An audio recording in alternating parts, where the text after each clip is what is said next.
சாயி நமோ நமஹ ஸ்ரீ சாயி. ஓம் சாய்ராம். சாய் என்பர்கள் அனைவருக்கும் சாயப்பாவின் அன்பும் ஆசீர்வாதமும் கிடைக்க மனதார பிரார்த்தனை செய்கிறேன். என் தங்கமே, உன்னை பற்றி உனக்கே தெரியாத ஒரு விஷயத்தை பற்றி சொல்ல வந்திருக்கின்றேன். என் குழந்தை, நீ என்ன நினைக்கின்றாய்? நம்மை பற்றி நமக்கே தெரியாத விஷயம் என்று ஒன்று இருக்கின்றதா? என்னை பற்றி எனக்கு எல்லாமே தெரியும் என்று நீ நினைக்கின்றாய். இருந்தாலும் உனக்கு ஒரு சிறு சந்தேகம் இருக்கின்றது. ஏதோ நம்மை பற்றி தெரிந்திருக்கிறது போல் நம் அப்பா என்ன சொல்கிறார் என்று நாம் முழுமையாக கேட்டுவிடுவோம் என்று நினைத்து கொண்டு இதை கேட்க வேண்டும் என்று வந்திருக்கின்றாய். உன்னை பற்றி உனக்கே தெரியாத ரகசியம் ஒன்று உன் அப்பாவிற்கு நன்றாக தெரியும். நீ பிறக்கும் பொழுதே அது எனக்கு தெரியும். அது உன் வாழ்க்கையில் நீ எப்படி வாழப்போகின்றாய், உன்னுடைய எதிர்காலம் என்ன என்பது பற்றி நான் முழுமையாக அறிந்த விஷயம். நீ சில விஷயங்களை மட்டும்தான் புரிந்து கொண்டும் சில விஷயங்களை புரியாமலும் வாழ்ந்து கொண்டு இருக்கின்றாய். அது உனக்கு தெரியாத விஷயமாக உனக்குள்ளே மறைந்து கிடக்கின்றது. அதை வெளிக்கொண்டு வர வேண்டிய நேரம் இப்போது வந்துவிட்டது. அதனால்தான் உனக்கு அதை தெரிவிக்க வேண்டும் என்று உன்னை தேடி வந்திருக்கின்றேன். எதற்கெடுத்தாலும் பயம் என்று, என்ன நடந்தாலும் ஒரே பதட்டம் என்கின்ற மனநிலையில்தான் நீ வாழ்ந்து கொண்டிருக்கின்றாய். யாரை நம்புவது, என்ன செய்வது என்று தெரியாமல் குழம்பி போயிருக்கின்றாய். எந்த செயலை செய்தாலும் மன உறுதியோடு செய்ய வேண்டும் என்ற எண்ணமானது உனக்குள் சற்று குறைந்து விட்டது. இதை செய்யலாமா வேண்டாமா என்று யோசித்து கொண்டு தடுமாறிக்கொண்டும் தான் இருக்கிறாயே தவிர ஒரு செயலை செய்து முடிக்க வேண்டும் என்ற ஒரு உறுதியானது உன்னிடத்தில் இல்லை. உனக்குள் இருக்கும் பயமானது உன்னை எதையும் செய்ய விடாமல் தடுத்து நிறுத்தி விடுகின்றது. சற்றென்று யாராவது உன்னை அழைத்தால் கூட பதறி அடித்துக் கொண்டு செல்கிறாயே தவிர அமைதி என்பதை உன்னிடத்தில் இல்லை. உன்னுடைய எண்ணங்கள் எல்லாம் நேர்மறையானதாக இல்லாமல் எப்போதும் எதிர்மறையானதாகவே இருக்கின்றது. எதை யோசனை செய்தாலும் இது இப்படித்தான் இருக்குமோ என்று எதிர்மறையாகவே எண்ணுகின்றாய். அதனால் உனக்குள் இருக்கின்ற எதிர்மறையான சக்தியானது உன்னை ஆட்டுவித்துக் கொண்டிருக்கின்றது. உன் மனதிற்குள் என் நேரமும் ஏதோ ஒரு விஷயம் ஓடிக்கொண்டே இருக்கின்றது.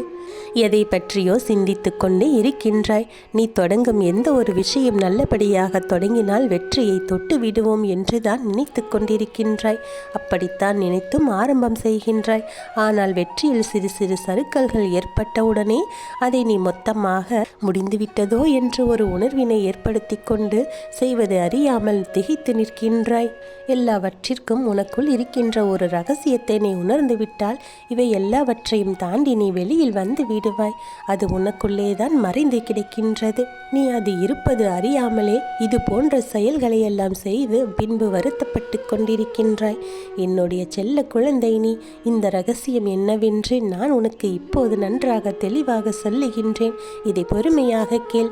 நமக்கும் இப்படியெல்லாம் இருக்கின்றதா என்று நீ வியந்து பார்க்கின்ற ஒரு அளவிற்குத்தான் அந்த ரகசியமானது உனக்குள்ளே ஒளிந்து இருக்கின்றது. நீ பிறக்கும் பொழுதே உனக்கென்று எழுதி வைத்த விதியினை நான் சொல்லுகின்றேன். இப்போது அதை கேட்டு தெரிந்து கொள். வாழ்க்கையில் எல்லா சூழ்நிலைகளும் முதலில் உனக்கு பயத்தை தான் காட்டும். ஆனால் கடைசியில் எல்லாவற்றையும் உடை தெரிந்துவிட்டு நீ வெற்றியினை தொடுவாய். இந்த வெற்றியினை தொடுவதற்கு உனக்குள்ளேயே எல்லா திறமைகளும் ஒளிந்து இருக்கின்றது. யாருடைய உதவியும் உனக்கு ஒருபோதும் தேவைப்படாது. நீ கேட்கவும் மாட்டாய். இப்போது நீ இருக்கின்ற மனநிலைதான் உனக்கு நிச்சயமாக இன்னும் சில நாட்களில் மாறப்போகின்றது. உன்னுடைய அருகில் இருப்பவர்களை பற்றியெல்லாம் யோசித்துப்பார். எத்தனை பேர் அவர்கள் வாழ்ந்த காலத்தில் எவ்வளவு கஷ்டங்களை எல்லாம் அனுபவித்து இப்போது இந்த ஒரு நிலைமைக்கு வந்திருப்பார்கள். அவர்களுடைய வாழ்க்கை நிலைமை அப்படியேவா இருந்து விட்டது? இல்லை அல்லவா? இப்போது அவர்கள் வாழ்க்கை எந்த அளவிற்கெல்லாம் மாறி இருக்கிறது என்று சற்று யோசனை செய்து பார். உன்னுடைய வாழ்க்கையில் நீ மாறவே மாட்டேன் என்று நினைப்பவர்கள் முன்பாக நீ வாழ்ந்து காட்ட வேண்டும். அவர்களை எல்லாம் ஒரு உதாரணமாக நீ எடுத்துக்கொள்ள வேண்டும். எப்படி ஒரு அடிமட்டத்திலிருந்து அவர்களெல்லாம் இப்படி உயர்வான இடத்திற்கு வந்திருப்பார்கள் என்று யோசனை செய்து பார். அவர்களுக்குள் இருக்கின்ற திறமையானது எப்படி அவர்களெல்லாம் வெளிக்கொண்டு வந்திருப்பார்கள் என்று சற்று சிந்தனை செய்து பார். எப்போதும் எல்லோருக்குள்ளும் ஏதோ ஒரு சக்தி இயங்கிக் கொண்டேதான் இருக்கின்றது. அதை சரியான நேரத்தில் தூண்டிவிட்டால் போதும், வெற்றி தானாகவே வந்து சேரும். தன்னம்பிக்கையோடு எவன் ஒருவன் எவனுடைய உதவியும் பெறாமல் நிச்சயமாக வெற்றி பெற வேண்டும் என்று முயற்சி செய்கின்றானோ அப்போது அவனுக்கான வெற்றியானது நிச்சயமாக வந்து சேரும். இந்த திறமை உனக்குள்ளும் ஒளிந்து இருக்கின்றது என்பதைத்தான் உனக்கு நான் மீண்டும் மீண்டும் சொல்லிக்கொண்டே இருக்கின்றேன். உனக்குள் இருக்கும் திறமையை பற்றி நீ இன்னும் முழுமையாக உணராமல் இருக்கின்றாய். அதை முழுமையாக நீ முதலில் உணர்ந்து கொள்ள வேண்டும். என்னால் எல்லாவற்றையும் செய்ய வேண்டும் என்ற ஒரு எண்ணமானது உனக்குள் உதிக்க வேண்டும். நீ வெகு விரைவில் நீ ஆசைப்பட்ட இலக்கினை அடையக்கூடிய நேரம் இப்போது உனக்கு வந்துவிட்டது. உனக்கே தெரியாமல் உனக்குள் இருக்கின்ற ரகசியம் இதுதான். உன்னுடைய திறமை உனக்குள்ளேயே புதைந்து கிடக்கின்றது. அந்த திறமையை வெளிக்கொண்டு வந்துவிட்டால் என்னுடைய குழந்தையாகிய நீ நிச்சயமாக உனக்குள் இருக்கின்ற பயத்தினை நீயே விரட்டி அடித்துவிட்டு உனக்கு வெற்றியை தேடி உன்னுடைய உரிமையாக்கிக் கொள்வாய். பயம் என்றால் என்ன என்று கேட்கும் அளவிற்கு உன்னுடைய மனமானது மிகவும் தைரியமான ஒரு மனநிலையை நீ மாற்றிக்கொண்டு விடலாம்.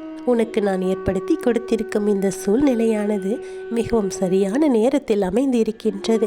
இப்போது உன் மனதில் இருக்கும் திட்டங்களை எல்லாம் நீ சரியாக செயல்படுத்த தொடங்கிவிடு. எல்லோரும் வெளியில் எப்படி வேண்டுமானாலும் இருக்கலாம், ஆனால் மனதிற்குள் என்ன நினைக்கிறார்கள் என்பது யாருக்கும் தெரியாது.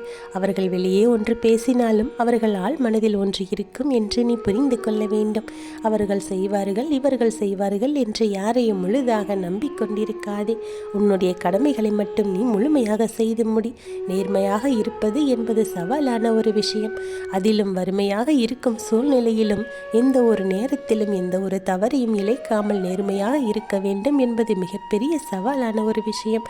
அது ஒரு சாதனையும் கூட. நீ அப்படிப்பட்ட ஒரு நேர்மையை கடைபிடித்து கொண்டுதான் இருக்கின்றாய். அந்த நேர்மைதான் உனக்கு மிகப்பெரிய வெற்றியை உனக்கு கொண்டு வந்து சேர்க்கப் போகின்றது என்பதை நீ மனதில் வைத்துக்கொள். உன் மனதிற்குள் இருக்கின்ற திறமைகளை எல்லாம் வெளிக்கொண்டு வருவதற்கு உன்னுடைய தன்னம்பிக்கையும் தைரியமும் தான் உனக்கு முக்கிய பலமாக இருக்கும், மிகப்பெரிய தூண்டுகோலாக இருக்கும் என்று நீ நம்ப வேண்டும். உன் நண்பர்கள் சுற்றி இருக்கும்போது உனக்கு உண்மையான அன்பினை கொடுக்கக்கூடியவர்கள் யார் என்று நீ உணர்ந்து கொள். உன் வயதிற்கு மூத்தவர்கள் இருக்கிறார்கள் என்றால் அவருக்கு உன்னுடைய பணிவினையை காட்டு. அவர்கள் என்ன சொல்கிறார்களோ அதையெல்லாம் உன் காதில் வாங்கிக்கொள். அவர்கள் எவ்வளவோ அனுபவத்தை கண்டிருப்பார்கள். அந்த அனுபவத்திற்கான பலனை நீ பெற்றுக்கொள். அதே நேரத்தில் உனக்கு ஒரு துரோகி இருக்கின்றான் என்றால் நீ தெரிந்து கொள்ள வேண்டிய விஷயம் இன்னொன்றும் இருக்கின்றது.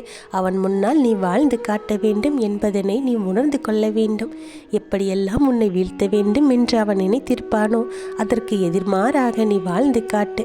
நீ ஒருபோதும் தோய்ந்து போகக்கூடாது.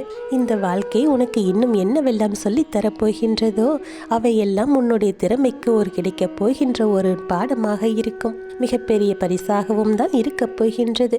உனக்குள்ளே மறைந்து கிடக்கின்ற உன்னுடைய அந்த திறமையை நீ வெளிக்கொண்டு வரப்போகின்ற நேரம் இப்போது வந்து விட்டது.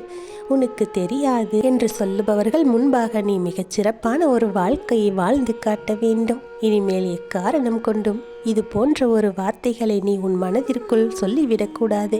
எனக்கு பயமாக இருக்கிறது என்ற எண்ணமே உனக்குள் வரக்கூடாது. என்னுடைய ஆசீர்வாதம் உனக்கு பரிபூரணமாக இருக்கின்றது. இனி உன் வாழ்வில் நடப்பவை யாவும் நல்லதாகவே நடக்கும். நல்லதே நடக்கும். ஓம் சாய்ராம்.